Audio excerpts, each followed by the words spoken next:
Praise the Lord. देवाला धन्यवाद असो, देवाची स्तुती असो की हा समय देवबापाने मला दिला, त्याच्या वचनातून बोलण्याची संधी दिली, त्याबद्दल मी प्रभूचे आभार मानते. आणि विशेष करून रोपे चॅनलचे पण आभार मानते की त्यांच्याद्वारे देवाचं वचन लोकांपर्यंत पोहोचवण्याची संधी आज मला मिळाली, त्याबद्दल मी देवाला धन्यवाद देते. आज जो मी विषय घेतलेला आहे तो खूप महत्त्वाचा आहे आणि तो विषय म्हणजे विषयाचं नाव आहे प्रार्थना. प्रार्थना हा खूप महत्त्वाचा विषय आहे, कारण की देवाचं वचन स्वतः प्रभूने सांगितलेलं आहे. पहिले तेसलोनिकरास पत्र याचा 5वा अध्याय आणि 17 म्हटलेलं आहे, निरंतर प्रार्थना करा. देवाचं वचन आपल्याला सांगते की निरंतर प्रार्थना करा.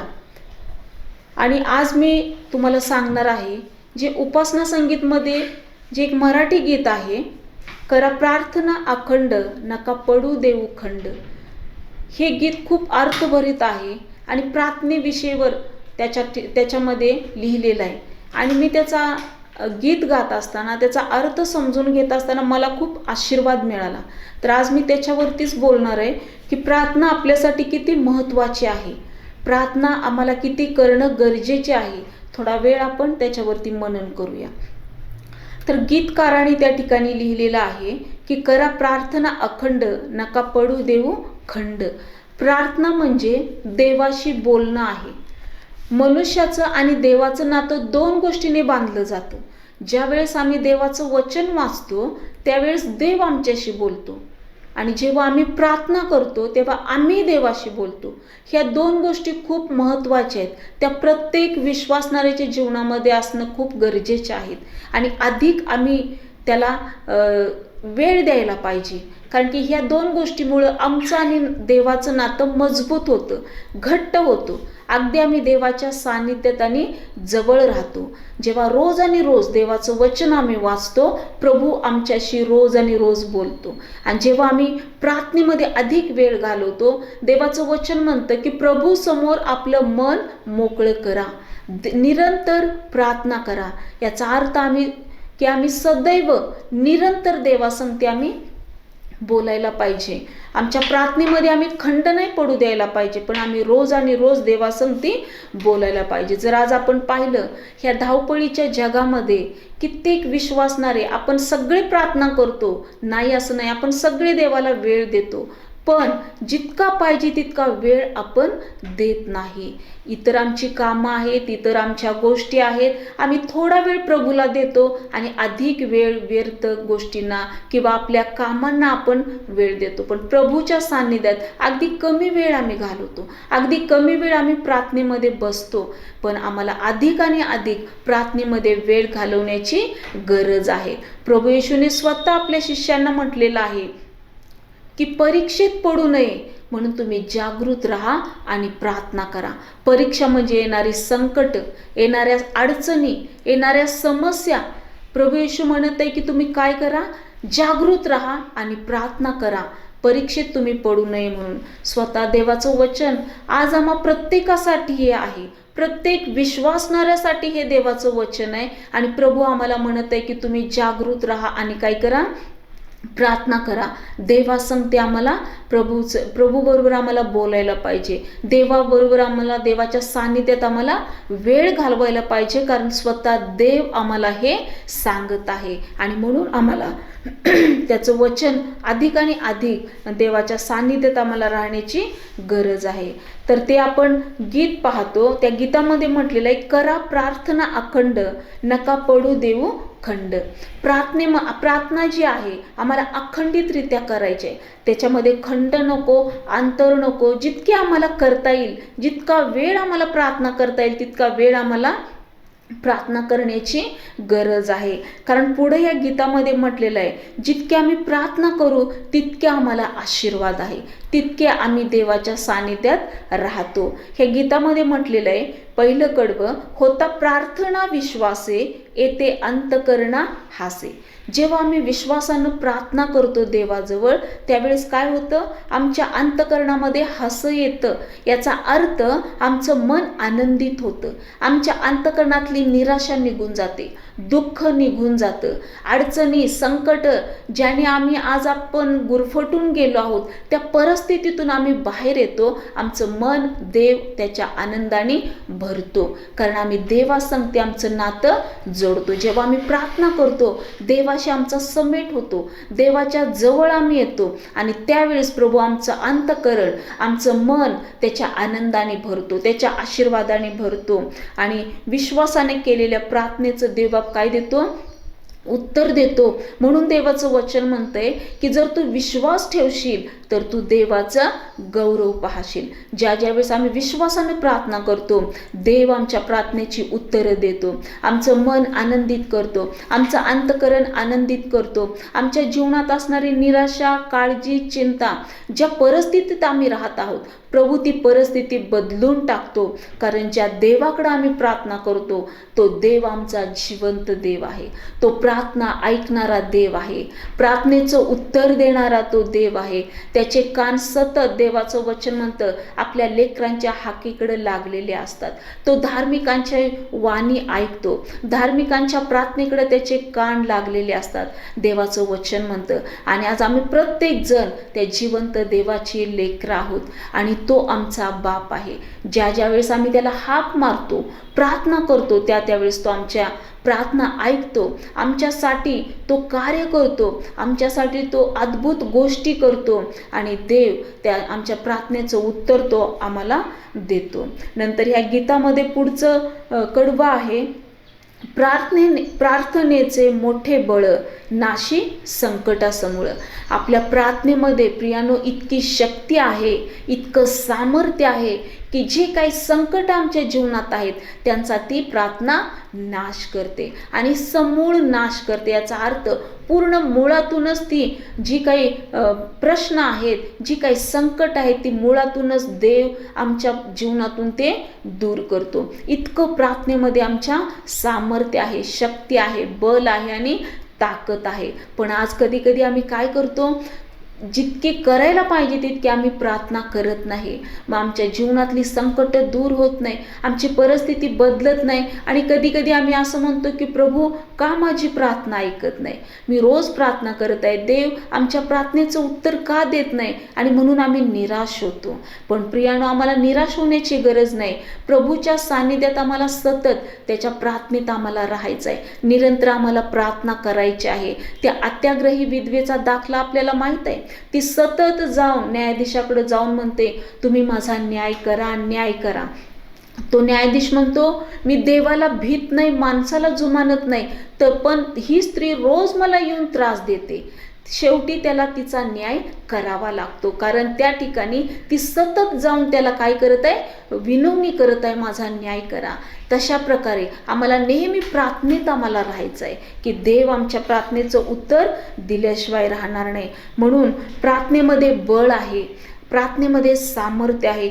कधी आमच्या जीवनात आम्ही कंटाळा करतो, अगदी थोडा वेळ प्रार्थना करतो, नंतर कधी आपण म्हणतो आपण दुपारी करू, रात्री करू, उद्या प्रार्थनेत अधिक वेळ घालवू. अशा प्रकारे आम्ही चालढकल करतो, प्रार्थनेला आम्ही इतकं महत्त्व देत नाही आणि म्हणून कधी आमच्या जीवनात प्रार्थनेची उत्तर आम्हाला मिळत नाहीत. पण प्रार्थनेमध्ये आमच्या सामर्थ्य आहे, कारण प्रार्थना ज्यावेळेस आम्ही विश्वासाने करतो देवाचं कार्य सुरू होतं, देव चमत्कार करतो.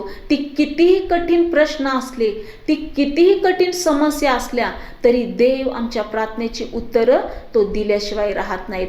जर आपण बायबलमध्ये बघितलं, इस्रायल लोक निर्गमच्या 3ऱ्या अध्यायामध्ये आपण पाहतो, इस्रायली लोक ज्यावेळेस गुलामगिरीत होते फारो राजाच्या, त्यावेळेस त्या गुलामगिरीत त्यांना त्रास दिला जात होता, त्यांना पाठीवर फटके मारण्यात येत होते, त्यांना कष्टाची कामं दिली जात होती आणि खूप त्यांचा छळ सुरू होता. आणि अशा वेळेस ते लोक आपल्या जिवंत देवाकडे आक्रोश करत आहेत, देवाला हाक मारत आहेत, प्रार्थना करत आहेत आणि त्यावेळेस देवाने त्यांची हाक ऐकलेली आहे. आणि जो मोशे आहे तो आपल्या सासऱ्याची मेंढरे चारत होता होरेब डोंगरावरती, आणि त्यावेळेस देवाने त्याची भेट घेतली. अग्नीचं जळतं झुडपाच्या द्वारे देवाने त्याची भेट घेतली आणि मोशेला तो म्हटला की मी माझ्या लोकांकडे मी तुला पाठवतो, तू जा, कारण त्यांचा आक्रोश मी ऐकलेला आहे, त्यांचं दुःख मी पाहिलेलं आहे, त्यांच्या हाकेकडे माझे कान लागलेले आहेत, त्यांच्या मुकादमांच्या जाचामुळे जे आज ते त्रास सहन करत आहेत ते मी पाहिलेलं आहे.